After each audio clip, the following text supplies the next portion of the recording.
بسم اللہ الرحمن الرحیم۔ السلام علیکم ورحمۃ اللہ۔ آج کی بات شروع کرنے سے پہلے آپ سے گزارش ہے کہ ایک بار درود شریف پڑھ لیجئے، کیونکہ ایک بار درود شریف پڑھنے سے اللہ تعالیٰ 10 رحمتیں نازل فرماتے ہیں۔ دوستو، ایک بار حضرت جبریل امین نبی کے پاس تشریف لائے تو آپ صلی اللہ علیہ وسلم نے دیکھا کہ جبریل کچھ پریشان ہے۔ آپ نے فرمایا کہ جبریل، کیا معاملہ ہے؟ آج میں آپ کو غمزدہ دیکھ رہا ہوں۔ جبریل علیہ السلام نے عرض کیا، اے محبوب خدا، میں اللہ کے حکم سے جہنم کا نظارہ کر کے آ رہا ہوں۔ اس کو دیکھنے سے مجھ پہ غم کے آثار نمودار ہوئے۔ نبی کریم صلی اللہ علیہ وسلم نے فرمایا، جبریل، مجھے بھی جہنم کے حالات بتاؤ۔ جبریل علیہ السلام نے عرض کیا، جہنم کے کل 7 درجے ہیں۔ ان میں سے جو سب سے نیچے والا درجہ ہے، اللہ اس میں منافقین کو رکھے گا۔ اس سے جو اوپر والا 6واں درجہ ہے، اس میں مشرک لوگوں کو ڈالیں گے۔ اس سے اوپر 5ویں درجے میں اللہ تعالیٰ سورج اور چاند کی عبادت کرنے والوں کو ڈالیں گے۔ 4تھے درجے میں اللہ آتش پرست لوگوں کو ڈالیں گے۔ 3رے درجے میں اللہ پاک یہودیوں کو ڈالیں گے۔ 2سرے درجے میں اللہ تعالیٰ عیسائیوں کو ڈالیں گے۔ یہ کہہ کر جبریل امین خاموش ہو گئے تو نبی کریم صلی اللہ علیہ وآلہ وسلم نے کہا، اے جبریل، آپ خاموش کیوں ہو گئے؟ بتائیں آپ، پہلے درجے میں کون ہوگا؟ جبریل نے عرض کی کہ اے اللہ کے رسول، پہلے درجے میں اللہ پاک آپ کی امت کے گناہگاروں کو ڈالیں گے۔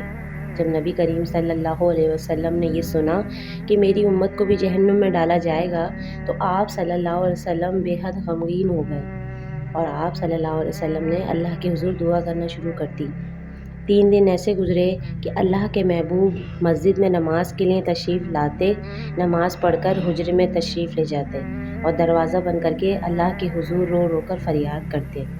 صحابہ حیران تھے، نبی کریم صلی اللہ علیہ وآلہ وسلم پر یہ کیسی کیفیت طاری ہو گئی ہے؟ مسجد سے حجرے جاتے، گھر بھی تشریف نہیں لے کر جاتے۔ جب 3را دن ہوا تو سیدنا ابو بکر رضی اللہ عنہ سے رہا نہیں گیا۔ وہ دروازے پر آئے، دستک دی، سلام کیا، پر جواب نہیں ملا۔ آپ روتے ہوئے سیدنا عمر فاروق رضی اللہ عنہ کے پاس آئے اور فرمایا کہ میں نے سلام کیا، دستک بھی دی، لیکن کوئی جواب نہیں ملا، لہٰذا آپ جائیں، ہو سکتا ہے آپ کو سلام کا جواب مل جائے۔ آپ بھی گئے، آپ نے بھی 3 بار سلام کیا، لیکن کوئی جواب نہیں ملا۔ حضرت عمر فاروق رضی اللہ عنہ نے سلمان فارسی کو بھیجا، وہ بھی گئے، لیکن کوئی جواب نہ آیا۔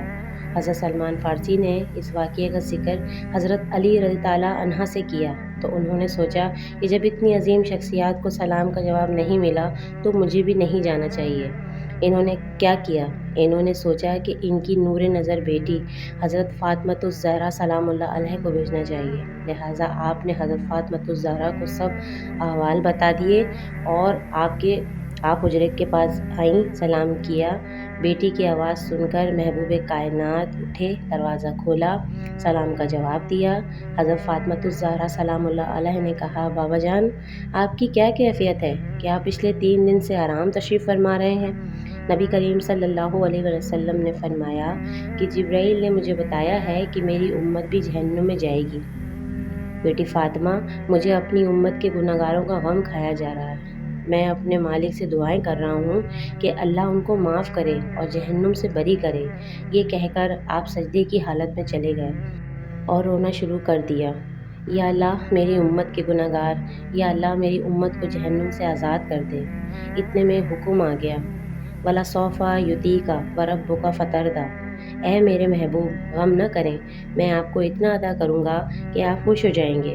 آپ صلی اللہ علیہ وسلم خوشی سے کھل اٹھے اور فرمایا، لوگوں، اللہ نے مجھ سے وعدہ کیا ہے، وہ روز قیامت میری امت کے معاملے میں مجھے خوب راضی کرے گا، اور میں اس وقت تک راضی نہ ہوں گا جب تک آخری امتی بھی جنت میں نہ چلا جائے۔ سبحان اللہ، کیا شان ہے میرے نبی کی۔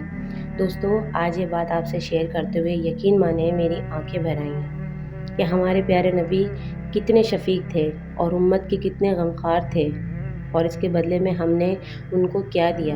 کیا ان کی لائی ہوئی شریعت پہ ہم عمل پیرا ہیں؟ میری آپ سے گزارش ہے کہ بے مقصد اور فضول ویڈیو پوسٹ ہم ایک دوسرے کو شیئر کرتے ہیں، آج ہم اپنے نبی کی محبت کا یہ پہلو بھی دوسروں سے ضرور شیئر کریں۔